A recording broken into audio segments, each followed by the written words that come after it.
Hello everyone, thank you for being with us on this crisp Saturday so that we can go over this event with you that started about 1 o'clock this morning. The information I'm giving you is preliminary, and I want to underscore preliminary. Certainly it's subject to and will, as you can well expect, be modified as the investigation goes on. So it started out like many of these events do. We received a call from a neighborhood. It was the Solterra community, which is off of Pine Tree Trail in Davenport. And the information we got was there was a huge party and there was fighting in the streets. So we arrived there, and upon our arrival, we didn't see any fights in the street, but what we saw was hundreds of people, to include juveniles and adults. Well, the first thing you ask yourself at 1 o'clock in the morning are, what are all these juveniles doing at this house party? As the investigation went on, we determined the reason for this house party was that a person rented an Airbnb, not an Airbnb, but a rental, short-term rental. It was not Airbnb, for a going away party because they were moving to Utah.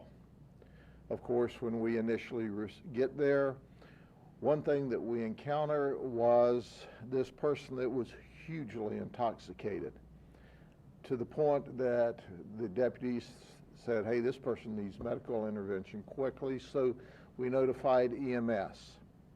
Well, now we're trying to clear a path so we can get the ambulance here.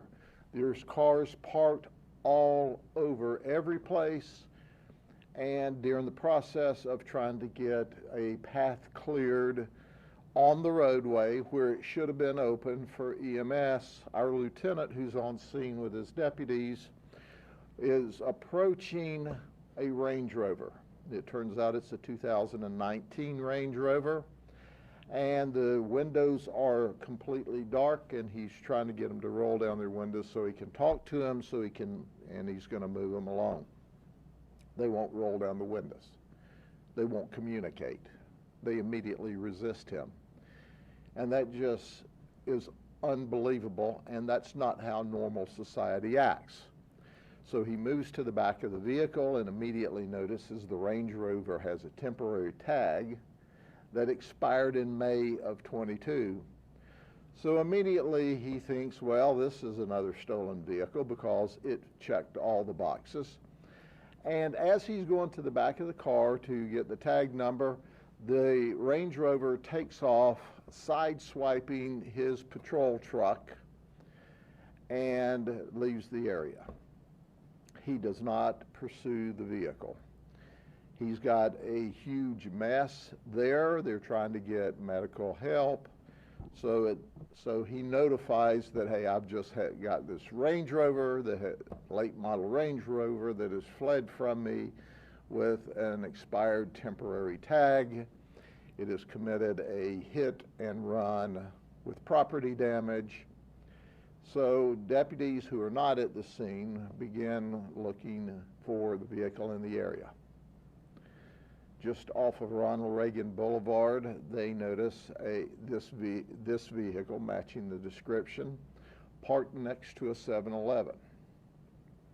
As the deputy starts to approach the vehicle along with a backup deputy, the vehicle takes off, and we attempt to stop the vehicle.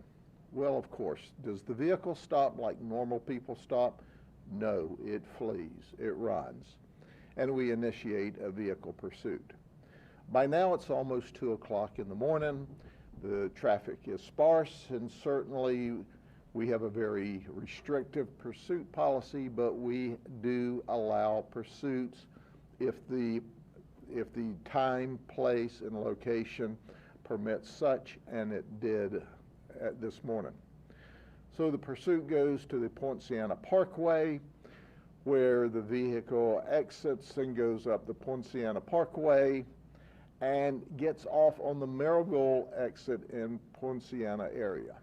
At this time, we're in Osceola County. As the pursuit exits The deputy who is in the pursuit says, "I've lost the vehicle." He doesn't see it. He continues with his lights activated in the direction that he last saw the vehicle, and he drives upon a horrific vehicle crash. There's a four-way stop sign, and we know there's at least 3 other vehicles that have approached and are at the stop sign, and the investigation tells us that our suspect vehicle has now changed lanes to go around the stopped vehicles and T-bones in the intersection an innocent person who is simply trying to take his turn at the four-way stop.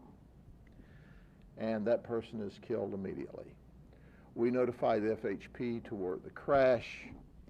The deputy now has driven up on the crash. He sees people fleeing from the motor vehicle, and he begins to pursue them, as do backup deputies.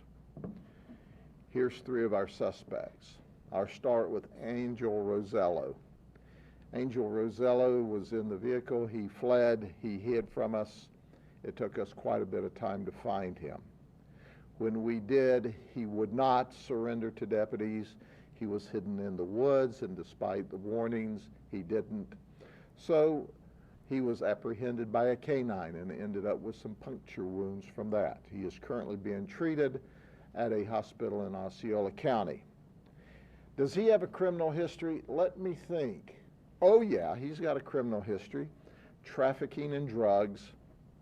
He's also has 6 felony and misdemeanor previous charges to go along with the charges he has now. He's from Kissimmee. The second one is Alaric McFarland. His nickname is Money. He's from Kissimmee. He has 11 previous felony charges and misdemeanor charges, not counting the ones that he's picking up today. Then there's Jarquez Page. He's known as Slim on the street. He's 23, and he's got 11 felony charges, felony and misdemeanor charges as well. So at the end of the day, the investigation's ongoing by the Highway Patrol. They will certainly talk about the crash investigation whenever it's appropriate for them. I'm going to talk about the event. I do have to brag on the Highway Patrol. As you already know, they're an incredibly professional law enforcement agency. The support that they have given us and the independent investigation of the crash is without a doubt remarkable. So they're investigating. We've got 3 suspects in custody. They're facing a litany of charges in Osceola County, and we're in the process of bringing charges in Polk County. What do you suspect that among the charges that they face in Polk County are? Well, what did we find? We're waiting for a search warrant into the vehicle, but what we can see through the vehicle is what appears to be an AR assault type with a handgun stock. So let's recap here. So what we have are 3 felons, 3 people that have been charged with felonies, 1 of them trafficking in drugs. We can smell the odor of drugs in the vehicle that's crashed. They're at a house party. They resist law enforcement who's trying to get resources to someone who is apparently in significant medical need. They flee. We chase them. Because this is a late model Range Rover, they drive off and leave us in the dust. We lose them at the intersection as they exit the Marigold, exit for Marigold, and we exit as well, and we drive upon the crash a few seconds later where they have run into an innocent person and killed them. There is information there may be a 4th suspect. We're not releasing that information at this time because we don't have them in custody yet, if there is, in fact, a fourth suspect. But what we know is this Range Rover that's stolen was driven to North Carolina. You see, Jaquez Page is from the North Carolina area. By the way, he's being treated at the hospital for facial fractures in the crash. He's the only one that we're aware of, unless, of course, the fourth person has injuries. If there is a fourth person, he is being treated at the hospital, and upon his release, he will be transferred to the Osceola County Jail, and subsequently, we're going to seek charges of what? At least trespass in a structure, armed trespass, in a conveyance. So the investigation is really new, but what we have is some really bad actors here that decided once again to resist law enforcement.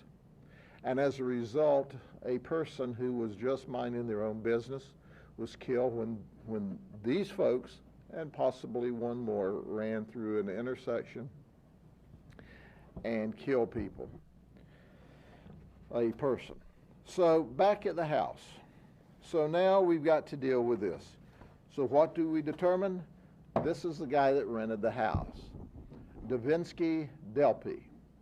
He is 21 years of age. Does he have a criminal history? Oh, of course he does, for battery.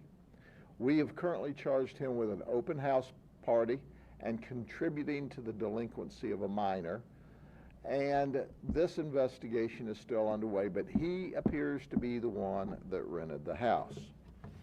But he wasn't by himself. Mayra Tirado was also arrested. She was arrested for a felony. While we're trying to break up this party in this neighborhood where normal people are trying to sleep, she batters one of our deputies. She's belligerent as we're trying to break the party up and send people along their way. She's belligerent and she batters our deputy. Will we arrest her? Let me think. Does she have a criminal history? Oh yeah, she has a criminal history of what? Battery on a law enforcement officer. So she's arrested. And then there's Melissa Martin. Melissa Martin is 17. Does she have a criminal arrest record? Let me think. Oh yeah, she does. 2017 for grand theft, and last night she is charged with open house party. She is currently 17 years of age. So what started out as a out of control house party ended up with the death of an innocent person when the really hardcore criminals fled from the deputies and were ultimately lost in the pursuit. And while they were lost in the pursuit, we were looking for them, and as a result, we drove up on the crash. We asked the deputy, were you close enough? Did you see the crash? And he said, no, I didn't. He said, I was seeking them. I was trying to find them. They were violent and dangerous. We suspected that they would only become more dangerous. And then we determined that they were even more dangerous than we knew because the lieutenant originally at the scene didn't see what appears to be the assault rifle in the car. Folks, this is not new. This is deja vu. We're seeing it over and over and over throughout the Central Florida area, and I suggest around the nation, where a group of criminals get together, at least one with a drug trafficking history, with guns and stolen vehicles, and then resist and fight the police. Let me make one thing clear. While you slept peacefully in your home last night, the people you hired to deal with the conflict for you put their life on the line, stood in the gap between good and evil to arrest these people. And unfortunately, an innocent person died because they were going to resist and flee from the police, and ultimately were successful in getting away from us and we found them as a result of the crash. The Highway Patrol is doing all of the crash investigation, and I'm thankful for the professionalism and the job that they're doing, and they're cooperating with us. We're still on scene. We're still seeking search warrants for the suspect vehicle, and there will be other details, I'm certain, once we sort this out. This is what we know at this moment in the investigation. Any questions? Do you know where the gun came from? Who's the registered owner? We do not know that yet because we don't actually have our hands on the gun. We can only see it through the window of this very dark tinted car with a flashlight. Certainly, let's see, I'm going to take a wild guess here that it's stolen too, okay? No, we don't know the details on exactly on the gun, or if there's only one gun in there. We can only see one gun at this point in the investigation. And you're still working to get the search warrant? They're in the process of getting the search warrant, and certainly when we get the search warrant and get the gun out and identify it, our public information officers will take a photograph of it and send that out to y'all to use. Can you say who was killed, man or woman, like age or anything? You know, I can't because, you know, the Highway Patrol's doing that investigation, and it would be inappropriate, but certainly at this point in the investigation, from all of the initial information, this person had pulled up at the stop sign. It was their turn to go. There was at least 3 other cars stopped for the stop sign when this car just blew around them and T-boned this person, which makes me just exceptionally angry. Homicide going to be a part of this? I didn't hear that charge. Well, the Highway Patrol will bring the appropriate charges, and certainly what we have here is an intentional act. It's a radical, out of control, intentional act by a bunch of daggum people with criminal histories, and possibly one more I'll stick up here at some point in time. The 17-year-old, you said that she was charged with open house party. So did she plan the party and host it with the Da Vinci guy? Yes, she did. Okay. And then have you guys talked to the actual owner of the rental? Do they know they were going to throw a party? No, we have not talked to the owner of the rental. We do know this, that it's not unusual for these home rentals to be used for house parties. Now, quite frankly, my understanding is, and this is just what I've heard, I don't have the empirical evidence, that if they determine it's for a house party, most professional rental companies don't rent it to you. So, but they don't always know. Now, if they put it in their database, they'll know not to rent to these people ever again. And that initial intoxicated person that they were trying to help, how are they doing? Are they okay? They must be okay because obviously I don't have my homicide team out there looking at that. They were transported to the hospital, and we'll release that information. We've been consumed with the massive investigation, so we've not doubled back around, but there's been no reports to us from the medical team that has not turned out well. But this person was to the point that our deputies thought that and we're seeking to get them emergency help, when of course, who do you have in the middle of it? People who don't care about life. And by the way, I understand the vehicle, not only do we have people from North Carolina, but I understand the vehicle's stolen out of Martin County.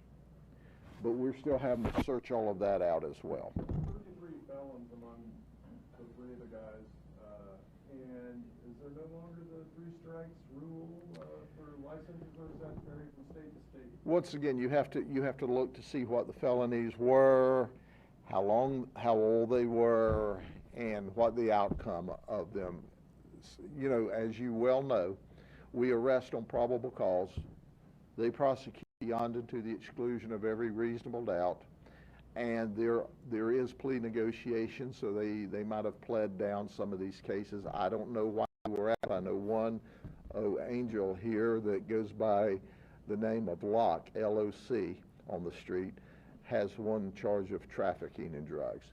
But at the end of the day, you know, folks, you know, it outrages me because this is behavior that's outside of the norms of society. They don't care. They don't care. And the only thing that's important for them is that they do what they want, when they want. They ignore everybody. They ignore law enforcement, and they resist us at every turn. And you have this young lady here who's 18 years old and has already gotten her second arrest for resisting law enforcement officers by battering them. So this gives you an idea of the type of people we're dealing with. It goes back to what your mama said when you were young. You know, nothing good happens after midnight. Here's another example of that. Okay? For the record, it was Iowa that they were going to, not Idaho. Iowa? Okay, Iowa. No, not Utah. Okay. Iowa, not Idaho. Okay.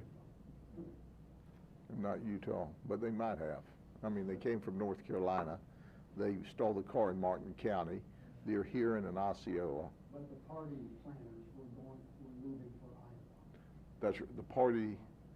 That was the going. Well, no, the party planners are the ones that the party was for. Right, and they were throwing the party because they were moving to Iowa. And we're going to send them with some criminal history when they go to Iowa. Okay? Thank you. Thank you very much. Have a good day.